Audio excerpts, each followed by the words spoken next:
There we go. Well, hello everyone. Welcome. Let's see, make sure everything is working here. Let me know if you can hear everything. I think we're good. Live. Awesome. Very good. Well, welcome to the Janus Motorcycles Ramblestream, episode 10 with me, Richard Worsham. I made some updates to our interface here, so we now have a new background, and I supposedly here I'm going to be able to, if everything works out correctly, flip back and forth between this screen and, wait for it, this one. So we can do a little bit larger version of me. So I'm excited to have those changes, and I think it'll work a little better for everybody. We'll go ahead and get started here. Tell me what you're drinking.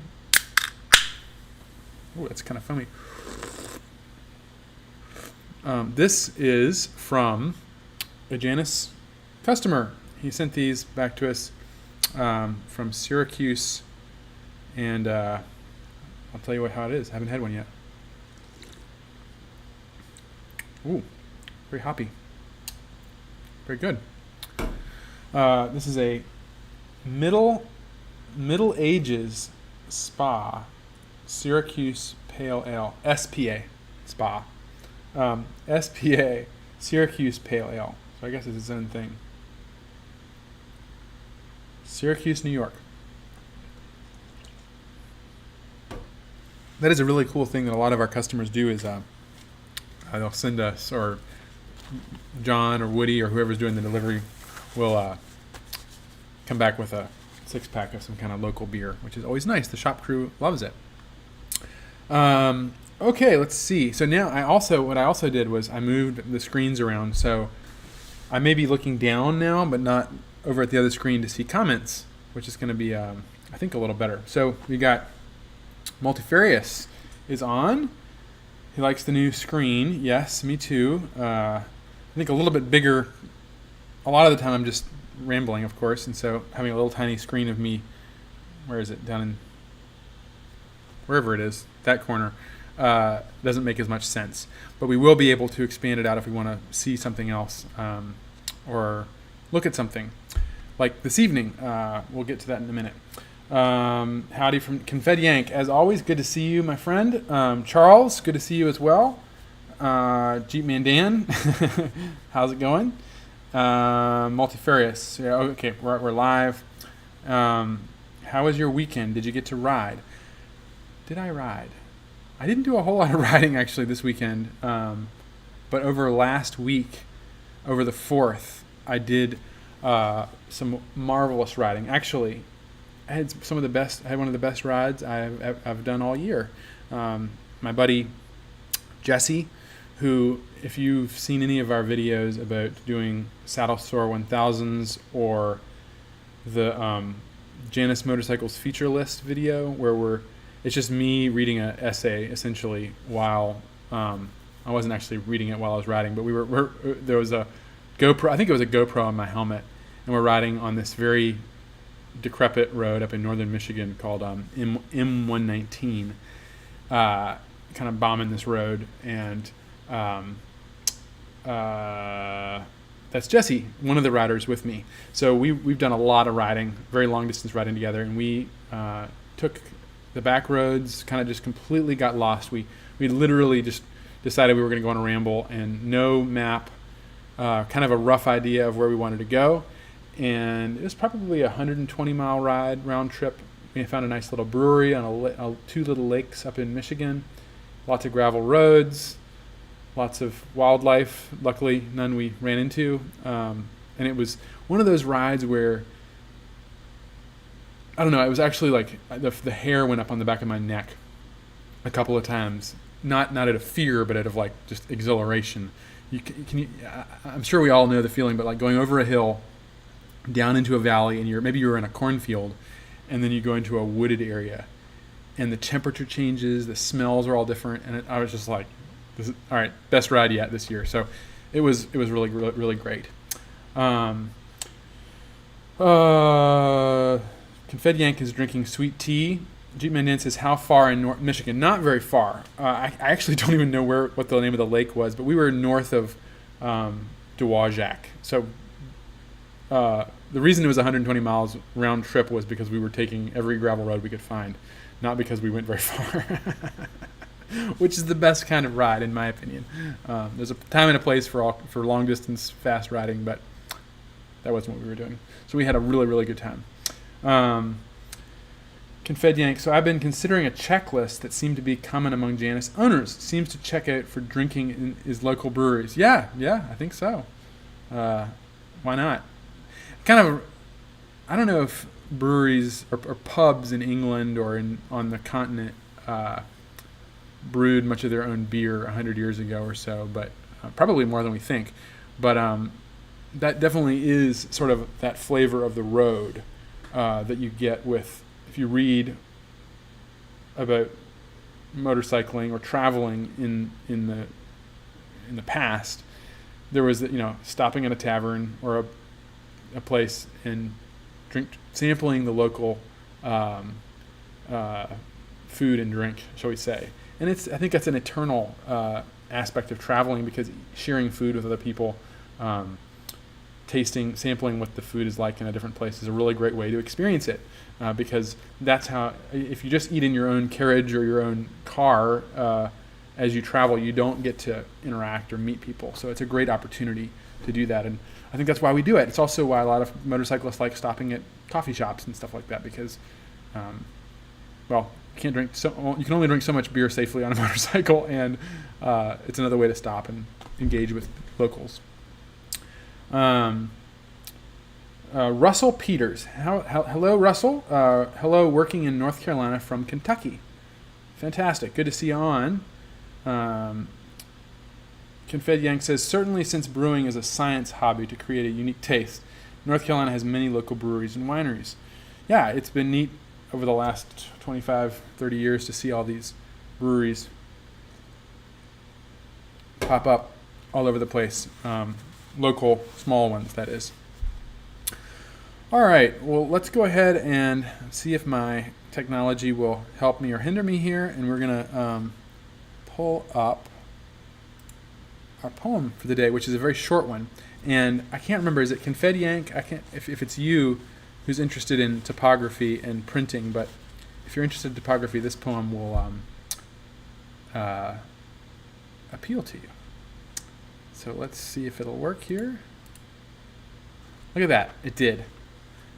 So I just took a photograph out of the book, but I figured for this poem, it would be good to see it because it is about typesetting. So I will go ahead and read, and you all can see it on that screen.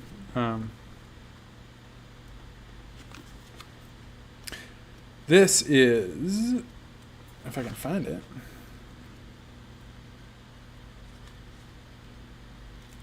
Well, I guess it's always on the screen.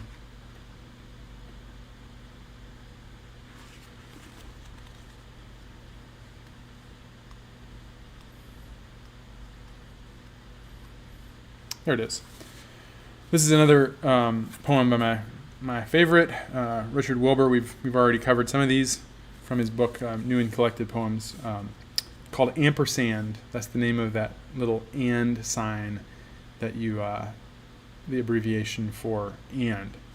Ampersand, a slope-shouldered shape from scurrying burdens backward and forth, or perhaps a lyre, or a clef rung wry and tuning untunable tones, or a knot for tugging an out-of-hand vine to the trellis in clerical gardens.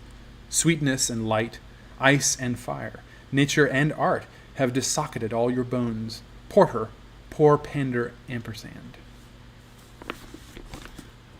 It's always a fun one. He's got several like that. Richard Wilbur was the perfect profession for a poet. He was, in World War II, a cryptographer, which means that he was a code breaker.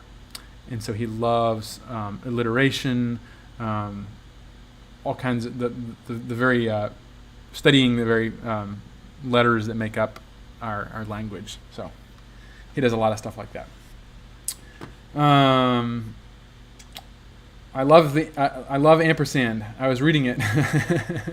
Great, confetti yank. All right. So today, I may actually run away from the screen because I didn't fully prepare for this, but we're going to do some design work again. We're going to go back to the design work, and I'm going to pull up, if I can figure out how to do this. There we go. Oops, let me get some feedback here. There we go. All right, we're going to do some on-shape design work. And we're going to revisit a part that we already designed. And we're going to make some updates on it. So let's go ahead and but before we do that, I'll show you the part here, if I can pull it up.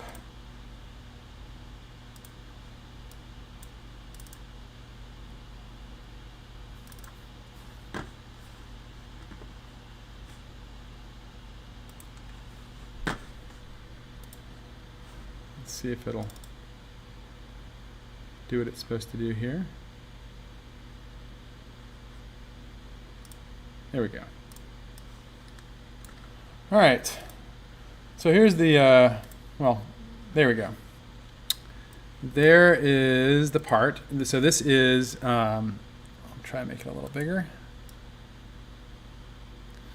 This is the 450 exhaust bracket stabilizer. So this part, as we have described before, or as I have talked about before, the 450 exhausts we did not anticipate this. Many bikes use a very similar exhaust mount.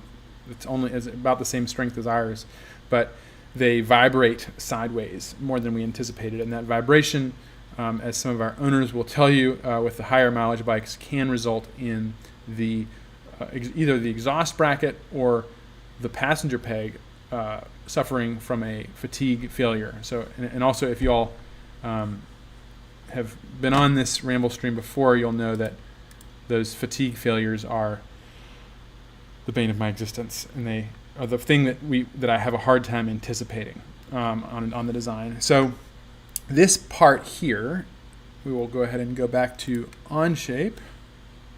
This part, put it up on the screen here.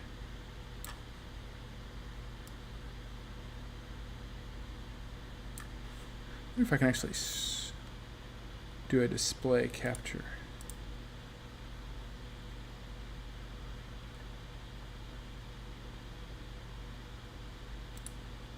Well, I won't worry about that right now. We're just going to go ahead and dig into it. So let's pull this part up. Let's see if you can see it here.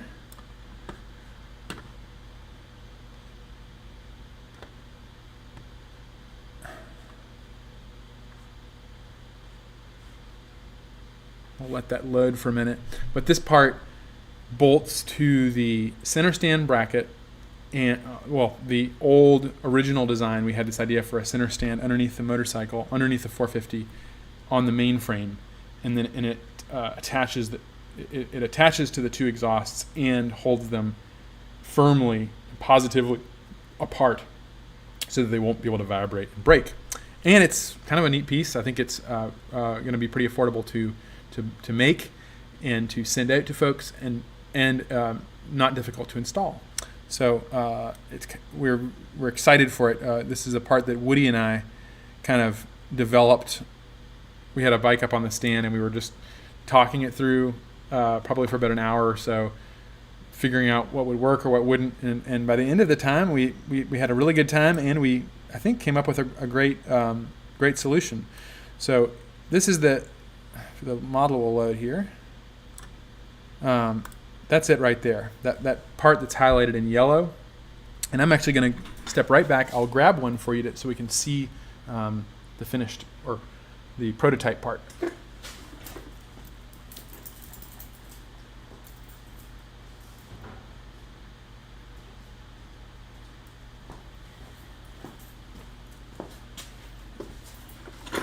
couple extra prototypes on Ryan's desk there. So, yep, there you have it. This is 1/8 inch mild steel. And it has 4 brakes, you can see here. This one, and then these 2 up at the front. If we look, I'm going to line it up. Well, how do I do this so that you can see it like it is on the image? Basically, that's too complicated for me. But basically, this will go in your model here. It goes, it bolts to the frame off of these 2 brackets here. If you all can see that. Very positive. We can bolt out 2 bolts on there to the frame. It's going to be very strong. And then it swings back and it clears the exhaust and the swing arm. Now the exhaust we have moved around a little bit right now in the model, so it looks like there's an interference there, but there isn't. And it goes underneath the swing arm and on the outside, so it's easy to mount between the exhaust bracket and with a tab on the exhaust to the exhaust bracket. So we got the first one back and we fit it up, and it actually fit very well. But there were a couple of modifications that Ryan requested that we make. And so I'm going to show you some pictures here of what those changes were. So first off, this is one of the recommendations that Ryan made.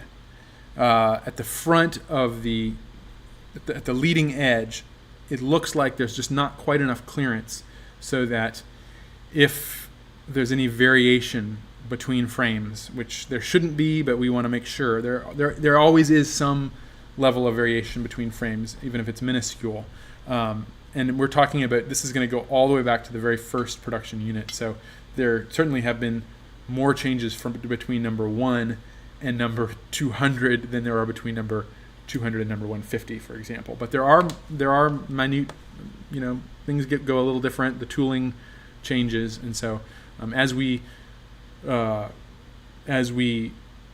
formalize the tooling more and more, that gets less and less. But we do want to make sure that everything fits. So we're gonna shave off a little bit from right on the leading edge, and I can show you where. So basically it's right here. And you can see why Ryan is concerned. You have this edge here and this edge here on the frame. And if anything gets a little bit off, that's a really close fit. So what we're going to do is we're going to take off a little bit from the leading edge. And I just used a Sharpie on the part, and we marked out where we wanted to take it off.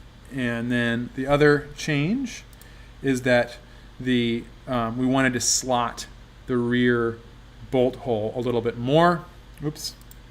So that, because the exhaust is slotted to allow, again, for minute adjustments over the course of the whole frame, because when you start stacking up all these parts that get bolted together, it's never exactly the same or exactly perfect. So we're going to slot this about 1/4 of an inch more, and that will allow for it to fit anybody and use any exhaust on their bike. And then the last thing is there's this dotted line right down the middle, and what we're going to do there is we're going to put a slight break in it, and that is to, just in case, it looks like it's clearing everything just fine, but again, we want to make sure. And it's really hard to see, but it gets really close to the bottom of the swing arm. So I don't know if you can see in here. This part right here and this part right here get real close together. Maybe if I look at the other side.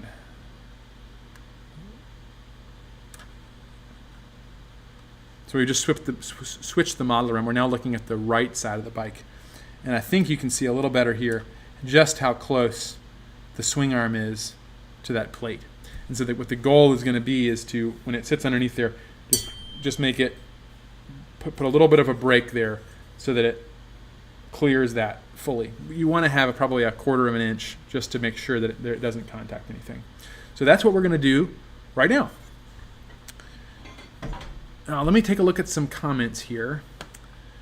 Confed